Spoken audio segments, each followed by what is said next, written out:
Okay then, Helldivers, we are back. We have got loads to go over today. As we close up the major order, we have got yet hours on the clock, and you guys have impressively solidified the win on this one. Can't wait to see where this one is going, but we are slowly clearing up the map impressively. Next up after that, though, we're going to be taking a look on Discord, where Baskinator actually gives us some information as to how far ahead Helldivers already is in terms of development beyond this point, and I think that may actually quite well surprise you. We've also got some stuff happening on the Reddit as well, and we're going to finalize up with your top comments. So we've got loads happening today. If you haven't already, smash that beautiful like button, subscribe with post notifications turned on. It'd be greatly appreciated. Make sure you check out our incredible sponsor, Instant Gaming, the platform where you can get your video games cheaper for PC and consoles with the best deals, offers, promotions, and discounts, all running up to 70% off. It's a no-brainer. Links in the description for that one. If you want to get involved with that giveaway, we're announcing it tomorrow, so make sure you get involved. Head down into the comments section and put a fire emoji, because things are about to heat up. With that being said, though, let's dive into the game and see what it is that's happening right now in Helldivers 2. So starting off, it is Monday, which can only mean one thing. It is patch update day tomorrow. Now, after 2 weeks of receiving no patch updates, we are extremely hopeful that something large is going to be coming tomorrow. As to what that's going to be, we have no idea. We know full well that for the last couple of weeks, Jojo, the QA lead, has solidified that they are working on a lot of bugs, fixes, and hopefully crash report changes.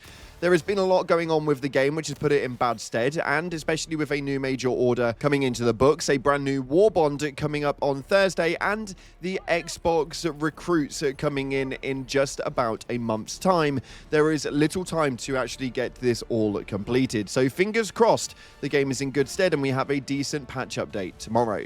Moving into the Galactic War map, though, for the major order, and we can quite clearly see that things are progressing very, very nicely. We have now solidified the Celeste sector, the Orion sector, and the Umlaut sector, and are making our way round through the map quite impressively. Some people are now starting to finally go over to the Illuminate, as we have now managed to solidify the planets that we needed to for that one, with New Stockholm being on the listing for us to actually take, and also having Valmox on there as well. As you can see, the major order is pretty much coming to a close, with around 4.5 hours remaining on the clock. We've managed to tick every single box. This is extremely impressive, as 5 planets plus 2.5 million medium or higher operations have now been cleared off and on the books.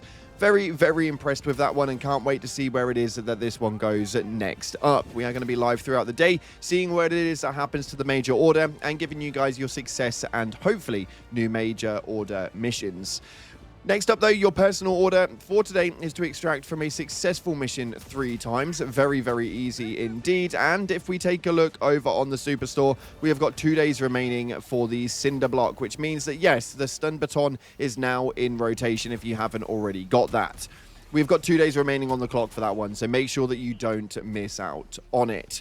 Moving forward, though, there has been some very interesting conversations happening on Discord, one of which they were talking about how the arc stories play out, how pre-planned they actually are, and whereabouts we are in the storyline narrative.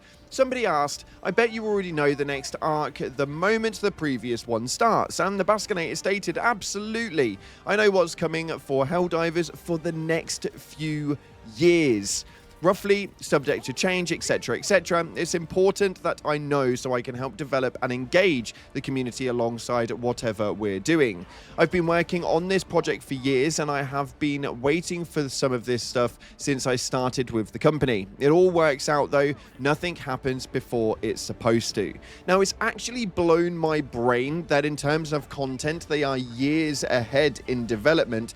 It should realistically make some sense, I'm sure, but on terms of actual impressiveness behind what it is, it's really, really, really eye-opening to see exactly where it is that this game is going to be going, knowing full well that it's got content already laid up for it for the next few years.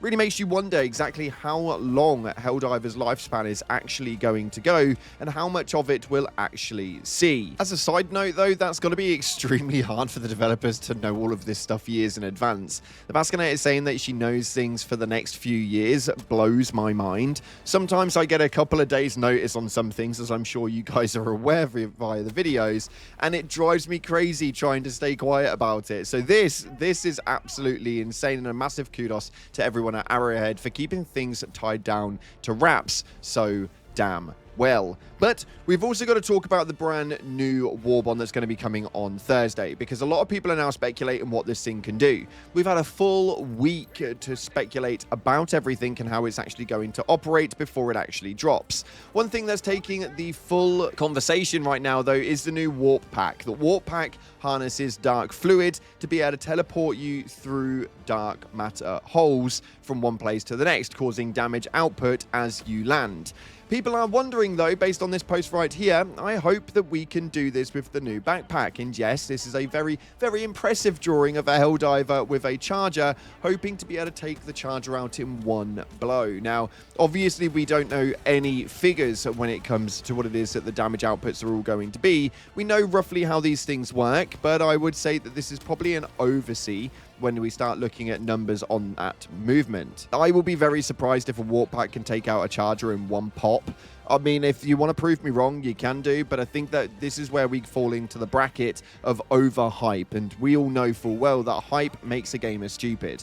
We don't want to get too hyped around this, but we still want to be relatively excited. I'm not too sure it's going to achieve a lot of the things that people want it to achieve, but yeah, we'll see exactly how that one pans out.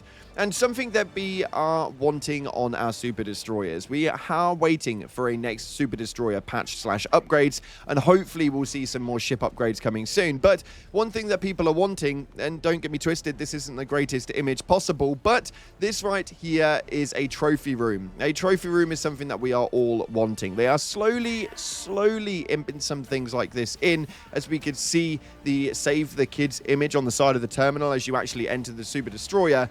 This is something that we are all really wanting. I think customization of the Super Destroyer is something that is definitely needed at some stage or another. I know full well that Helldivers are built to all be the same and not to really have any main character vibes, but some individuality in the Super Destroyers as far as factions would be absolutely incredible. I mean, you all know when you come in against the Incineration Core on the Automatons, why can't we know when we're coming against certain SES?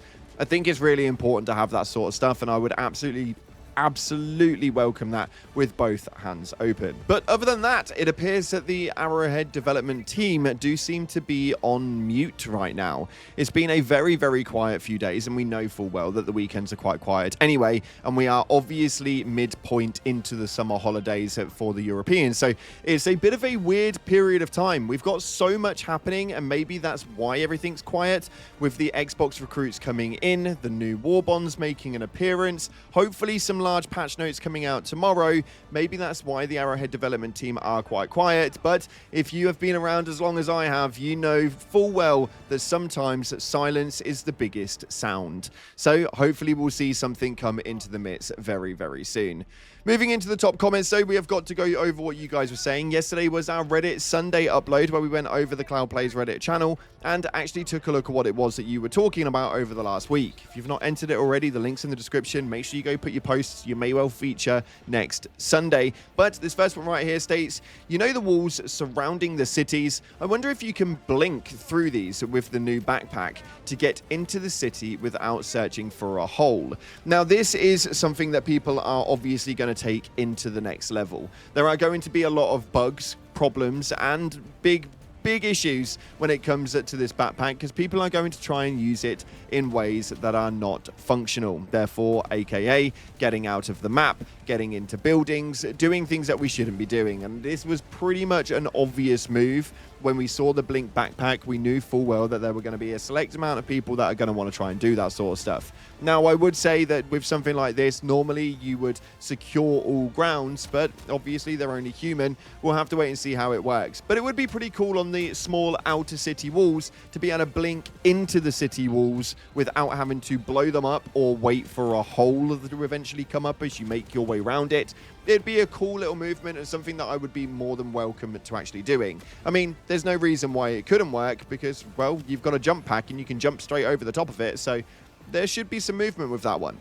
Next up, this one states right here, actually, a ground dog would be awesome. No backpack, can be destroyed, and can stand guard at one place like Siege Troopers. Now, this would be really interesting, mainly because you are right, there's no backpack for this, and you would actually be able to run a backpack alongside having the ground dog.